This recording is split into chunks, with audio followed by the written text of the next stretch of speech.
Bene data, reka tuganire ku jambo ry'Imana. Ni ijambo rikomeye kandi risaba ubwenge no kuryumva.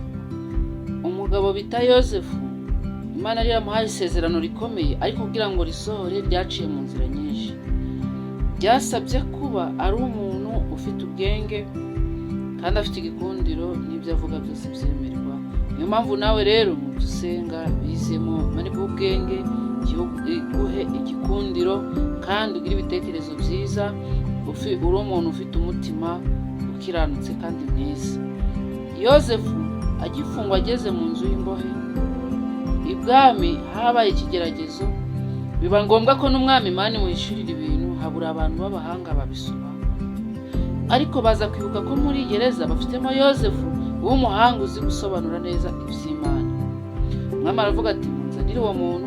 Ahageze abahereza inama y'ubwenge, abaha igitekerezo cy'ubwenge. Arababwira ngo rero hagiye kuzatera inzara kandi ikomeye cyane, muzizigame, muzasarura imyaka, muyizigame, muhunike mu bigega.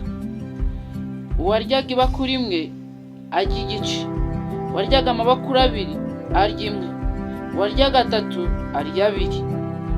Imirire, uwaryaga ibitunguru 5 arye 3, uwaryaga 3 arye kimwe.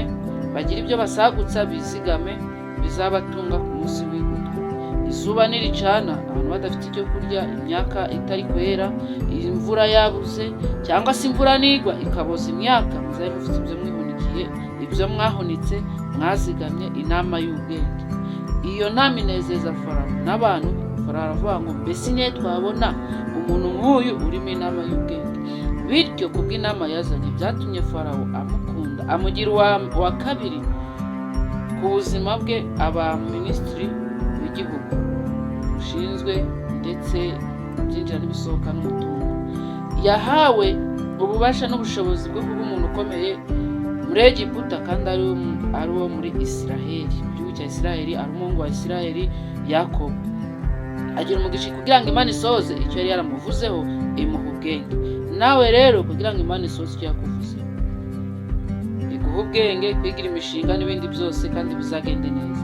Niho mu migani twakomeje kuganira mu gice 12 umurongo waho wa 8 kuvuga ngo umuntu ashimirwa uko ubwenge bwe buri, ariko ufite umutima ugoramye azagawa. Yosefu yashimiwe inama z'ubwenge. Yosefu yashimiwe inama zo gukiranuka. Nawe rero uzashimirwa ibyo wakoze, uzashimirwa ubwenge ufite, kandi ubwenge bwawe bwagu. Bene data, reka tuganire ku jambo ry'Imana. Ni ijambo rikomeye kandi risaba ubwenge no kuryumva. Umugabo bita Yosefu, Imana yari yamuhaye isezerano rikomeye, ariko kugira ngo risohore ryaciye mu nzira nyinshi. Byasabye kuba ari umuntu ufite ubwenge kandi afite igikundiro, n'ibyo avuga byose byemerwa. Niyo mpamvu nawe rero mu byo usenga bizemo mari bw'ubwenge, iguhe igikundiro kandi ugire ibitekerezo byiza, uri umuntu ufite umutima ukiranutse kandi mwiza. Yosefu agifungwa, ageze mu nzu y'imbohe, ibwami habaye ikigeragezo, biba ngombwa ko n'umwami Imana imuhishurira ibintu, habura abantu b'abahanga babisoma. Ariko baza kwibuka ko muri gereza bafitemo Yosefu w'umuhanga uzi gusobanura neza iby'Imana. Umwami aravuga ati muzanire uwo muntu. Ahageze abahereza inama y'ubwenge, abaha igitekerezo cy'ubwenge. Arababwira ngo rero hagiye kuzatera inzara kandi ikomeye cyane, muzizigame, muzasarura imyaka, muyizigame, muhunike mu bigega.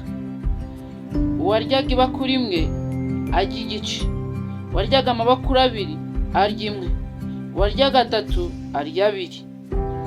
Imirire, uwaryaga ibitunguru 5 arye 3, uwaryaga 3 arye kimwe. Bagira ibyo basagutsa bizigame, bizabatunga ku munsi w'igutwi. Izuba niricana, abantu badafite icyo kurya, imyaka itari kwera, imvura yabuze, cyangwa se imvura nigwa ikaboza imyaka, muzabe mufite ibyo mwihunikiye, ibyo mwahunitse mwazigamye. Inama y'ubwenge. Iyo nama inezeza Farawo n'abantu. Farawo aravuga ngo mbese niyo twabona umuntu nk'uyu urimo inama y'ubwenge.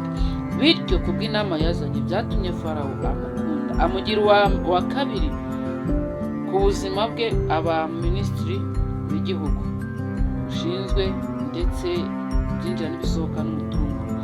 Yahawe ububasha n'ubushobozi bwo kuba umuntu ukomeye muri Egiputa kandi ari uwo muri Isiraheli, mu gihugu cya Isiraheli, ari umuhungu wa Isiraheli Yakobo.